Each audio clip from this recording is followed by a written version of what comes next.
Assalamualaikum warahmatullahi wabarakatuh. Perkenalkan, nama saya Muhammad Ali Wafa, NIM 2010721. Pada pertemuan kali ini, saya akan menjelaskan tentang osiloskop dari tugas pengukuran besaran elektrik. Langsung saja kita mulai. Yang pertama, pengertian osiloskop. Osiloskop adalah alat ukur elektronik yang dapat memetakan atau memproyeksikan sinyal listrik dan frekuensi menjadi gambar grafik agar dapat dibaca dan mudah dipelajari. Dengan menggunakan osiloskop, kita dapat mengamati dan menganalisa bentuk gelombang dari sinyal listrik dan frekuensi dalam suatu rangkaian elektronika. Pada umumnya, osiloskop dapat menampilkan grafik dua dimensi atau 2D dengan waktu pada sumbu X dan tegangan pada sumbu Y. Osiloskop banyak digunakan pada industri-industri seperti penelitian, sains, engineering, medical, dan telekomunikasi. Saat ini terdapat dua jenis osiloskop, yaitu osiloskop analog dan osiloskop yang menggunakan teknologi CRT cathode ray tube untuk menghasilkan osiloskop sinyal listriknya, dan osiloskop digital yang menggunakan LCD untuk menampilkan sinyal listrik atau gelombang. Selanjutnya ada fungsi osiloskop. 1. Untuk menyelidiki gejala yang bersifat periodik. 2. Untuk melihat bentuk gelombang kotak dari tegangan. 3. Untuk menganalisis gelombang dan fenomena lain dalam rangkaian elektronika. 4. Dapat melihat amplitudo tegangan, periode, frekuensi dari sinyal yang tidak diketahui. 5. Untuk melihat harga-harga momen tegangan dalam bentuk sinus maupun bukan sinus. 6. Digunakan untuk menganalisa tingkah laku besaran yang berubah-ubah setiap waktu yang ditampilkan pada layar. 7.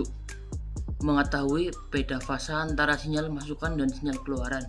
8. Mengukur keadaan perubahan aliran atau phase dari sinyal input.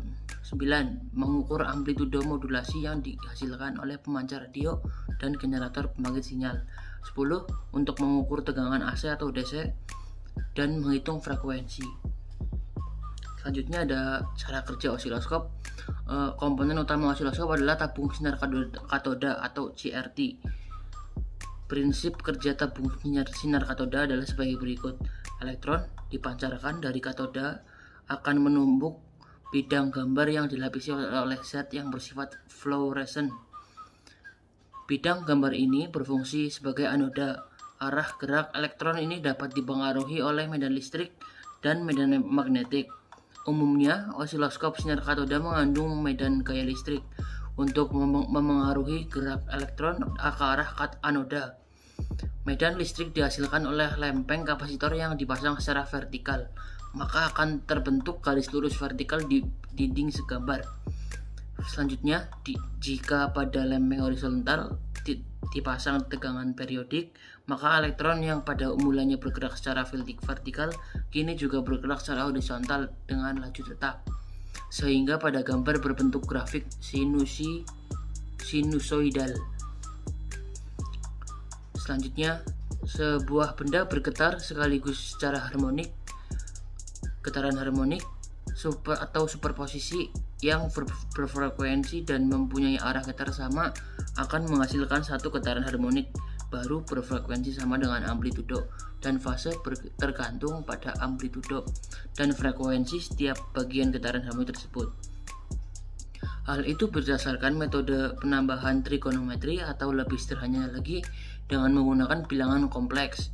Bila dua getaran harmonik superposisi yang berbeda, frekuensi terjadi getaran yang tidak lagi periodik.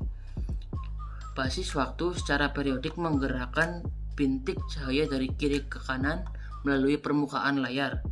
Tegangan yang akan diperiksa dimasukkan ke Y atau masukkan vertikal osiloskop menggerakkan bintik ke atas dan ke bawah sesuai dengan nilai tegangan yang dimasukkan.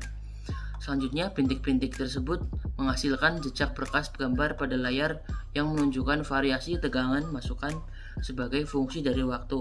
Bila tegangan masukan berkurang dengan laju yang cukup pesat, gambar akan kelihatan sebagai sebuah pola yang diam pada layar.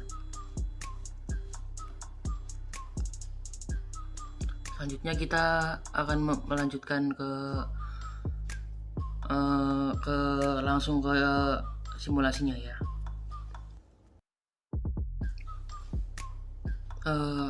Ya bisa dilihat pada layar. Kali ini saya akan menambahkan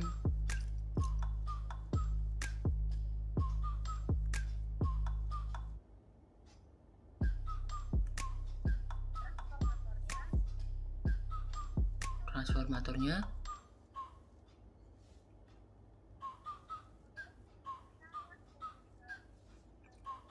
Kemudian dihubungkan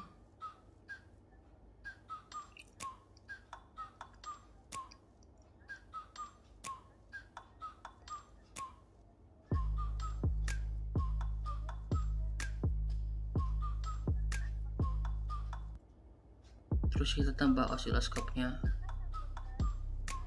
terus kita sambungkan transformator atas ke yang A dan transformator bawah yang ke B.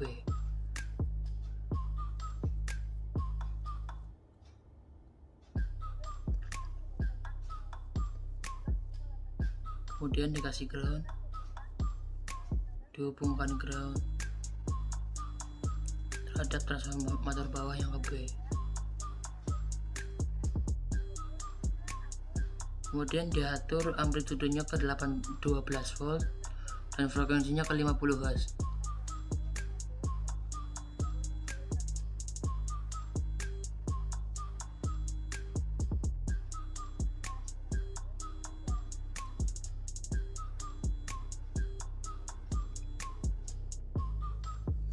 Habis itu kita langsung lihat aja di digital oscilloscope-nya, di layar sudah terdapat ya. Udah ada gelombangnya. Karena di sini saya cuma A, jadi yang channel lain saya matiin.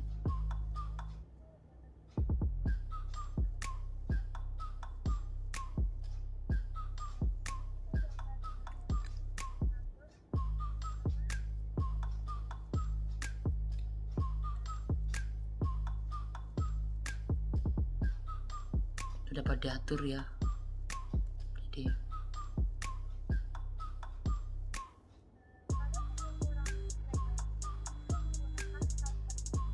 pada pengukuran frekuensi kita menggunakan time per diff. Jadi kita dapat mengatur time per diff-nya.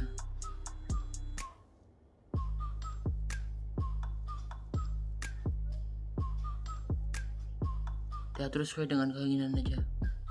Langsung kita saja masuk ke cara menghitung frekuensi ya. Yang pertama tentukan time per diff-nya dulu. Tadi saya pakai 5 time per diff. Jadi 0,005 second. Terus masuk ke periode. Cara menghitung periode yaitu lambda dikali harga kedudukan time per diff. Saya menggunakan lambda 4. Jadi masukin saja lambdanya 4, terus time per diff-nya dimasukin 0,005. Jadi hasilnya sama dengan 0,02 second. Selanjutnya frekuensi yaitu 1 per T atau periode. Langsung kita masukkan saja 1 per periode yaitu 1 per 0,02 sama dengan hasilnya 50 Hz. Sekian dari saya. Apabila ada kesalahan dalam pengucapan atau perbuatan, saya mengucapkan mohon maaf sebesar-besarnya. Terima kasih atas perhatiannya. Wassalamualaikum warahmatullahi wabarakatuh.